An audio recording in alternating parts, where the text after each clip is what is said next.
Oi, pessoal, e hoje vamos de resenha do Ser ou Não Ser Santo, Eis a Questão, que é do Antônio Roio Marim, que é um compêndio da obra Teologia da Perfeição Cristã, que é aquele calhamaço de 800 páginas maravilhoso, mas que tem esse compêndio para a gente começar a entender um pouco dessa teologia do Roio Marim. O que eu vou falar para vocês? Hoje o nosso vídeo ele vai ser curto, porque eu vou fazer em partes. Não dá, é absolutamente impossível fazer uma resenha completa desse livro em 20, 30 minutos, então eu vou mandando para vocês aos poucos essas resenhas nesses vídeos menores, né? O que eu tenho para falar para vocês? O livro, ele é sobre a santidade, então ele é fundamental pra gente. Eu tava conversando aqui com a Andresa, que grava os vídeos, e a gente conversando e falando, Marília, as pessoas não sabem o que é santidade, elas confundem a santidade com o puritanismo, elas confundem a santidade com cumprir muito bem todas as regras exteriores, elas confundem santidade com um conjunto de preceitos, e isso gera neurose, isso gera apreensão, gera uma certa insegurança na sua relação com Deus, às vezes gera escrúpulo, às vezes uma consciência relaxada. Então é muito problemático quando a gente não sabe, não entende a que nós somos chamados. Tudo isso, né, vai ser auxiliado por esse livro que eu vou mostrar para vocês. Primeiro eu queria começar com uma crítica. Esse livro é da Eclésia, só que o meu, eu não sei se o meu veio com defeitos, vamos marcar a Eclésia aqui, mas ele tá soltando as páginas. Então, assim, me deu essa chateação, esse livro, porque ele não tá muito bem costurado e ele já tá meio destruído e eu tô com ele faz o quê? Pouco tempo. Então, Eclésia, preste atenção aí na costura dos livros, porque esses livros, eles tinham que durar pelo menos uns 800, 1000, 2000 anos, né? Será que o mundo acaba antes disso? E aí, o que acontece? Qual é a ideia? O Royo Marim, ele vai trazer pra gente primeiro, nesse primeiro vídeo que eu vou trazer pra vocês, o conceito de santidade. Ele vai dizer o seguinte, que nós temos o dever de desenvolver maximamente a graça batismal recebida no batismo, que faz com que no nosso coração nasça um organismo espiritual. Então, eu preciso desenvolver maximamente. A graça batismal faz esse organismo espiritual aparecer dentro de nós, e ele precisa ser desenvolvido ao longo do tempo, ele precisa ser alimentado, é como se fosse uma semente, e essa semente nós temos o dever de transformá-la em uma grande árvore. Então, esse organismo ele precisa ser alimentado, e ele precisa completar como o plano de Deus, como se o plano de Deus para a nossa vida, esse organismo maduro. Tem muita gente que fala assim, ai, como eu queria que os meus filhinhos se ficassem sempre crianças, né? Isso é uma visão errada da vida. Nós olhamos para as crianças e nós pensamos, nós queremos ver o indivíduo na maturidade da sua vida, na inteireza da sua entrega, na completude dessa personalidade. Nós queremos ver o desenvolvimento dessa alma que Deus colocou nessa criança e tem grandes coisas para mostrar para o mundo e nós queremos ver. Então nós queremos o desenvolvimento, nós pensamos no futuro, né? A infância, tem muita gente que fala, a infância é a melhor época da vida, eu queria voltar na infância. Essas pessoas, elas são assim porque elas estagnaram, porque o organismo, não é possível contemplar nela esse organismo espiritual grande, bonito, né, conforme Deus sonhou. E aí, o que acontece? Ele vai nos falar algumas coisas muito importantes. Ele vai nos dizer que existe um chamado universal. Todos nós somos chamados a ser santos. Então, em todos nós, os casados, os solteiros, as crianças, né? Existe uma capela em Fortaleza, na cripta da catedral, que é dedicada apenas aos santos adolescentes, aos santos jovens. Então, a criança, ela pode ser santa, ela pode ter graças sobrenaturais sobre si, a Beata Benigna aqui na minha região.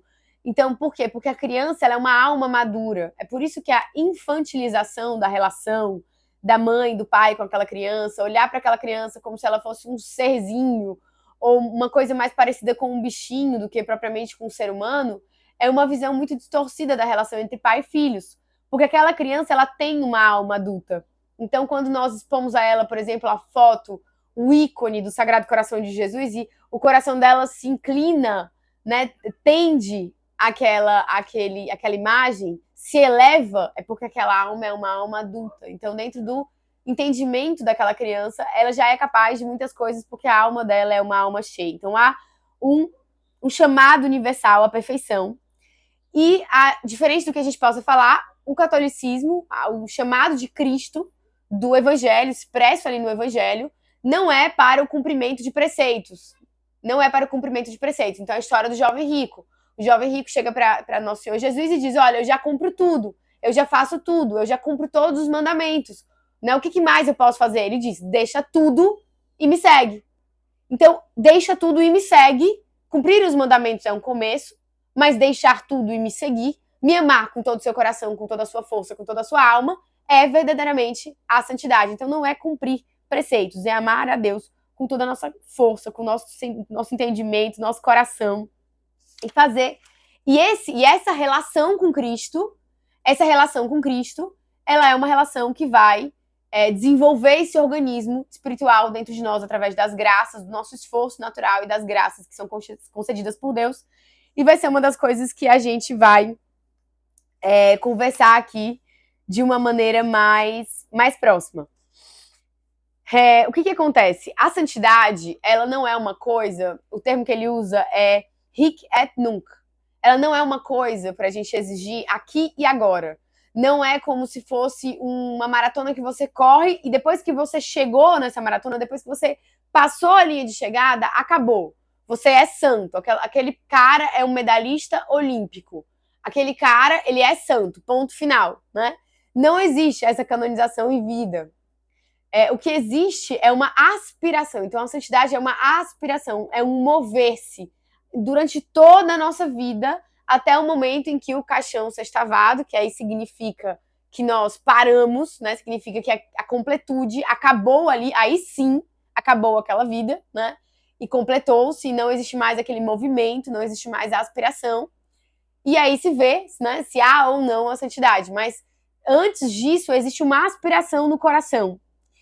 E nós temos, com a graça batismal, os elementos que nós precisamos ao longo da vida para nos tornarmos santos, para nos unirmos a Cristo.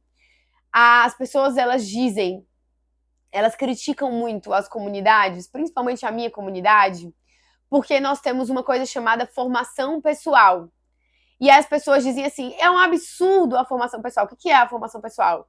É quando uma pessoa mais velha, dentro do carisma, dentro da comunidade, acompanha uma pessoa mais jovem. Então, um ajuda o outro numa relação pessoal, de amizade, de partilha, de olhar sobre a vida do outro. E as pessoas, elas criticam assim, isso é um absurdo, porque deveria sofrer uma intervenção, porque as pessoas, elas deveriam ser psicólogas para lidar com a vida dos outros. É como se aquilo ali fosse equiparado, as pessoas do mundo, elas aproximam a formação pessoal a uma terapia. Mas não é uma terapia, né? A terapia, ela é muito justa, ela é muito boa, mas no momento da minha formação pessoal, eu não quero uma terapeuta, eu não quero ser alvo de métodos psicológicos, de métodos de terapia, de abordagem psicológica. O que eu quero naquele momento é um irmão mais velho na fé que se relaciona com aquele que eu quero me relacionar. Então, aquela pessoa se relaciona com Cristo. Por quê? Porque o caminho de santidade e o caminho de oração não é um cumprimento de preceitos, não é uma mudança psicológica por meio de métodos para o alcance de uma virtude, de alto rendimento, não.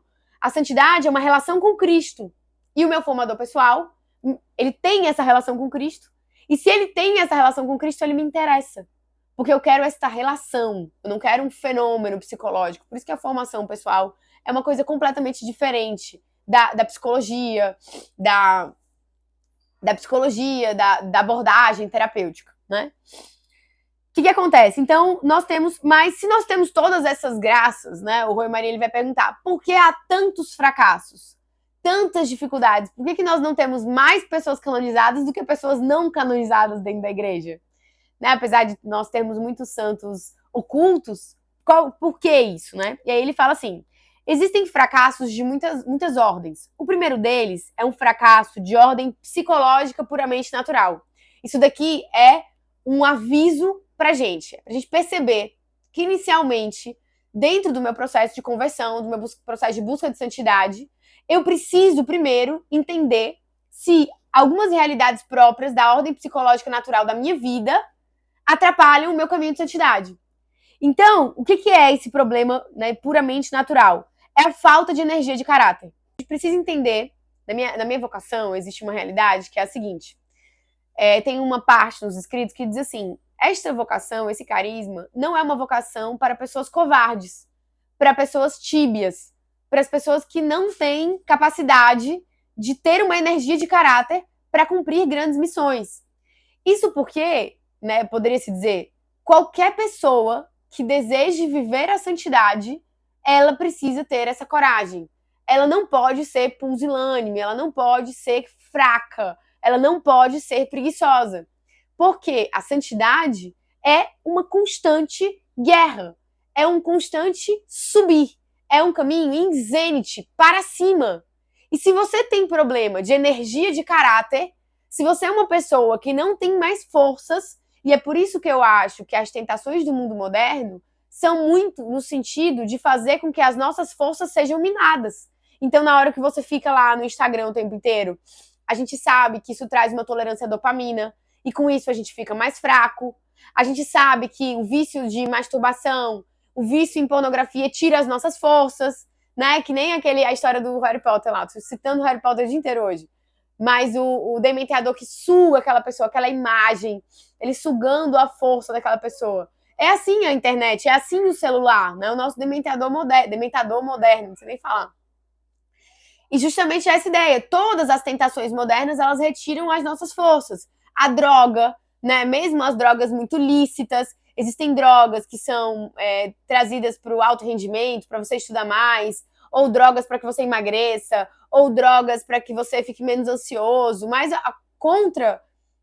o efeito colateral dessa droga é te deixar fraco, é te fazer perder essa energia de caráter, ou te deixar avoado, alienado de tudo, eufórico, né, sem sorver a dor que essa vida nos exige, porque essa dor justamente nos faz caminhar. Você tá sentindo aqui, meu Deus, qual é o sentido dessa vida? Eu preciso buscar, eu não vou ficar aqui nessa situação com esse meu coração apertado, eu quero buscar outras coisas. Então você precisa ter essa energia de caráter, você precisa fazer, obviamente, você tem que fazer uma análise e buscar as soluções.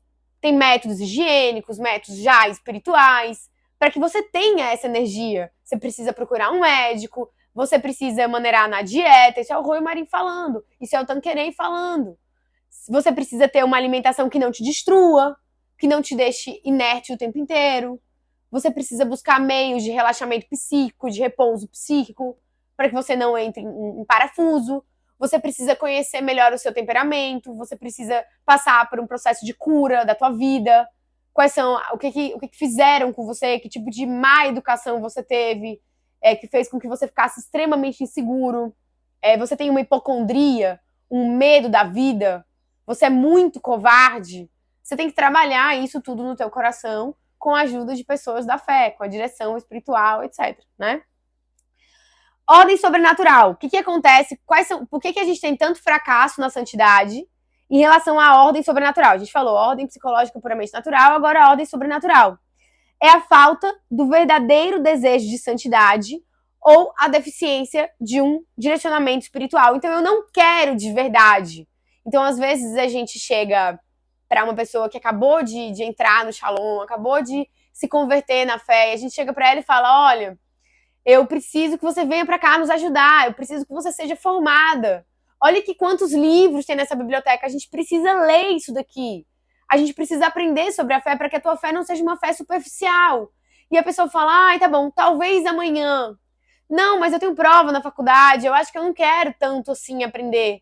Ah, mas eu não quero ajudar com os pobres, eu não quero, a pessoa não quer.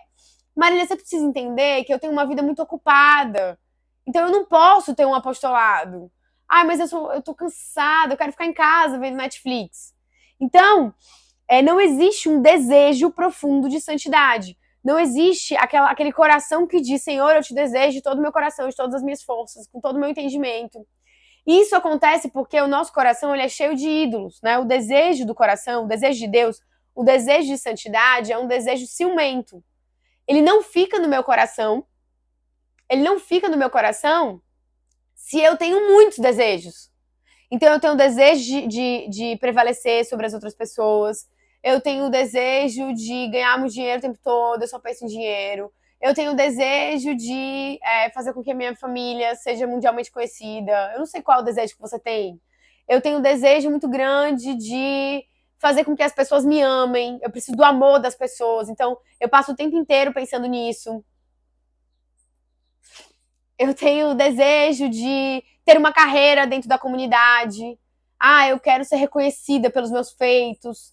Só que todos esses desejos, eles minam o desejo de santidade. Então, o nosso desejo de santidade, ele precisa estar em primeiro lugar. E todos os demais desejos precisam ser submetidos a ele. Tudo bem, eu quero muito estudar hoje, mas esse estudo, ele serve o meu amor? Ele é um meio para que eu ame mais a Deus, para que eu dê glória a Deus, né? Hoje eu vou cuidar dos meus filhos, eu amo demais os meus filhos. Isso é um meio de dar glórias a Deus, né? Então, esse desejo de santidade ser o norte do meu coração. Quais são as qualidades do desejo de santidade? Para eu saber se eu verdadeiramente quero ser santo ou se eu só estou ali viajando e querendo outras coisas, alguma retribuição afetiva, ser uma grande pregadora ou me mostrar na internet, né? Quais são as qualidades desse desejo? Primeiro, o desejo é sobrenatural. Ele não é do esforço do meu coração. Então, ele precisa ser pedido a Deus, né? Ele precisa ser... Eu preciso esmolar a Deus. Não como alguém que pede um salário, mas como um mendigo que não tem direito algum sobre aquela graça. Então, ele precisa ser sobrenatural. Ele provém de Deus. Ele não provém do meu coração unicamente, né? Ele tem que ser muito humilde. E como eu disse para vocês, ele não pode ser exigido. Eu preciso me colocar no meu lugar, né? Olha quem te olha. Eu olho a Deus, né? Quem Deus é e quem eu sou. E eu tenho essa percepção desse abismo entre nós. E só a partir da percepção desse abismo entre nós é que eu consigo entender como o amor dele é valioso e como eu preciso ser grata, né? Ele precisa ser confiado. A gente tem que ter uma esperança imbatível. Uma esperança e uma fé que Deus nos dará a graça da santidade. Eu tenho que olhar para mim e falar, não é possível. Mas eu tenho que olhar para Deus e falar, é possível, certeza. Então, essa confiança não pode ser uma coisa, nunca chegarei à santidade, né? Tem que ser algo absolutamente confiante. E tem que ser predominante. Tem que predominar sobre todos os meus desejos. Inclusive, esse é um ponto, inclusive, de discernimento na nossa vida muito importante. Quando as coisas estão anuviando a minha cabeça. Eu comecei a fazer um tratamento de beleza de pele. E aí, de repente, me chamaram para limpar o centro de evangelização da minha comunidade. Me chamaram para limpar as escadarias da paróquia. E eu disse, Deus me livre. Vai ofender a minha cutis. Vai fazer uns buraquinhos na minha cara. Não quero, Deus me livre, meu tratamento. Então, é um ponto de discernimento. Né? Precisa ser predominante. O meu desejo de santidade precisa comprometer as demais coisas da nossa vida. E é aquela história que Santa Teresinha nos diz. Se prove, ou é Santa Teresa ou é Santa Teresinha. Se prove antes que Deus te prove. Se prove. Senhor, dê coisas a Deus todos os dias. Todas as vezes que você viu um sinal do seu coração, estava aqui no meu jardim, o jardim mais lindo do mundo, aí uma pessoa passou e falou, Marília, me dá uma muda dessa tua árvore. Eu disse, não quero tirar uma estaquia agora, não tá em época de poda. Só que eu falei, vou dar. Vou pegar uma que já está plantada e vou dar. Porque eu desafio o meu coração. Né? Não estou dizendo que eu sou santa, isso é só uma besteira, tenho realidades muito piores na vida, né? Mas desafiar o seu coração, fazer o despojamento adequado daquilo que não mostra que o nosso desejo de santidade não é predominante. Ele tem que ser constante e progressivo. Por que ele tem que ser constante e progressivo? Porque é que nem tá andando de bicicleta numa ladeira. Não existe férias espirituais. Se você parou, você regrediu. Então ele tem que ser constante, diário, rotineiro. O dia que você não resolve, você regrediu. Porque é como ficar numa ladeira de bicicleta, você tá subindo a ladeira. Se você parar, você não vai ficar estacionado ali. Você vai descer, né? A bicicleta ainda tem freio. Mas outra coisa aí que não tenha freio. E ele tem que ser prático e eficaz. A abstração muito elaborada no desejo de santidade... eu vi uma vez os protestantes falando que existem protestantes que eles são não congregacionistas. Então, eles não vão para a igreja, eles discutindo a inexistência do protestante não congregacionista. Adorei a discussão, fiquei lá olhando as coisas que eles estavam falando, né? E o que é essa pessoa? É uma pessoa que acha que não precisa de nada nem ninguém, ele precisa só dos livros, e ele fica ali conjecturando quando nós tivermos a capacidade, né? De irmos aos outros, a situação perfeita nós iremos. Enquanto isso, a gente vai ficar aqui com os livros. Essa abstração, ela faz com que a santidade não seja algo palpável. Eu só vou para a missa se a missa for no rito, em latim, e o padre for santo, e eu estiver com o meu coração à beira de um êxtase espiritual. Não vai acontecer, ele precisa ser prático e eficaz sempre. O meu serviço ele precisa ser diante daquilo que nós temos. Como aumentar o desejo de santidade, ele vai continuar, ele falou o seguinte, que existe uma oração de petição infalível. Ou seja, existe um pedido que eu faço a Deus que ele vai sem sombra de dúvidas, me responder. Ele não vai me negar sob nenhuma hipótese. E, obviamente, essa petição que Deus não nega, essa oração de petição infalível, ela está no Evangelho, né? Só que quais são as condições para que eu peça o desejo de santidade? Como é que eu vou conseguir esse desejo de santidade? Primeiro, ele tem que ser muito humilde, ele tem que ser confiante e ele tem que ser perseverante. Então, se você está agora querendo pedir uma coisa a Deus que você deseja demais no teu coração, tenta trazer essas 3 condições para a tua oração. Humilde, confiante e perseverante. É aquela humildade que eu falei para vocês, né, de saber exatamente quem nós somos. Não é pedir como um trabalhador que exige seu trabalho. Senhor, estou na internet pregando tua palavra. Senhor, nós estamos na escola trabalhando para ti. Senhor, nós estamos no Movimento Pro Vida trabalhando para ti. Agora me dá aquilo que eu quero. Pelo amor de Deus, isso é um absurdo. Deus não precisa de mim. Né? Eu sou um vermezinho nas mãos dele. Mas como um esmoléu, não é nem como um filho. É como alguém que estende a mão e tem uma confiança profunda de que aquela pessoa a quem ele estende a mão é profundamente misericordioso, generoso, bom, né? Isso faz, inclusive, a gente não cair no escrúpulo de achar que Deus não pode esquecer, perdoar os nossos pecados, né? Que achar, às vezes, escrúpulo, às vezes, é achar que o nosso pecado é maior do que Deus. Renovar constantemente esse desejo, então o tempo inteiro eu vou renovar, o tempo inteiro eu vou pedir, em cada dificuldade, nas nossas dificuldades, né, Santa Gertrudes que diz, Nosso Senhor pediu para que eu fizesse da minha raiva um guisado em meu coração e desse na boca dele. E muitas vezes eu estava fazendo guisado e ia chegando perto da boca dele e dava pro diabo, né?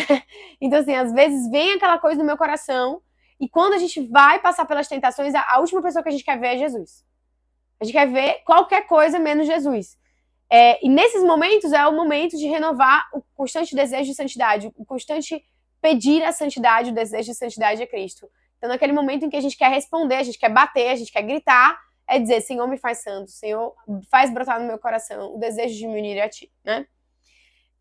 E aí, por último, pessoal, pra gente acabar essa primeira aulinha do Ser ou Não Ser Santo, se vocês gostaram dessa primeira exposição, mandem aí nos comentários, Marília, segunda parte, né? Não esqueçam de se inscrever, de ligar o sininho aqui, de compartilhar com quem vocês acham que pode ser ajudado por esse livro. E não esqueçam de comentar também para eu saber que eu não tô sozinha, para eu saber por onde eu vou para gravar os próximos vídeos, quais as segundas partes que vocês querem, né? Então, gente, meditar com frequência os motivos de desejar a santidade. Primeiro, dever, a vocação universal, a convocação que Cristo nos faz, a santidade, é o dever de todo homem, aquela história que eu contei para vocês, do organismo espiritual que nasceu e que a gente quer que se desenvolva, a gente não quer ver ceifado, morto no comecinho, ou pequenininho. O organismo espiritual, ele é uma semente que não pode ser de um bonsai, tem que ser de um carvalho enorme, gigantesco, né, com raízes nas águas lá, igual diz o Salmo. Entender que esse é o nosso maior bem, constantemente na nossa vida, a gente precisa lutar contra as ilusões e dizer, a minha família é meu maior bem. Eu preciso sempre colocar em proporção. O meu apostolado é o meu maior bem. Eu preciso sempre colocar em proporção. Não é. Né? O meu maior bem é a Cristo. O meu maior bem é a minha eternidade. O meu maior bem é o amor que ele tem por mim e o amor que eu quero ter por ele. Né? E a constante gratidão por Jesus, o tempo inteiro. Saber que ele morreu na cruz pelos nossos pecados, que ele nos redimiu, que ele abriu o céu, e que esta relação ela é imerecida, a relação que ele nos propõe, e que, portanto, deve ser profundamente aproveitada para que a nossa vida seja uma vida profundamente feliz. Né? Pessoal, essa a primeira parte do Ser ou Não Ser Santo. Espero que vocês tenham gostado. Comentem comigo se vocês chegaram até o final aqui do nosso vídeo. E aguardem, porque toda sexta-feira agora vai ter vídeo aqui no canal.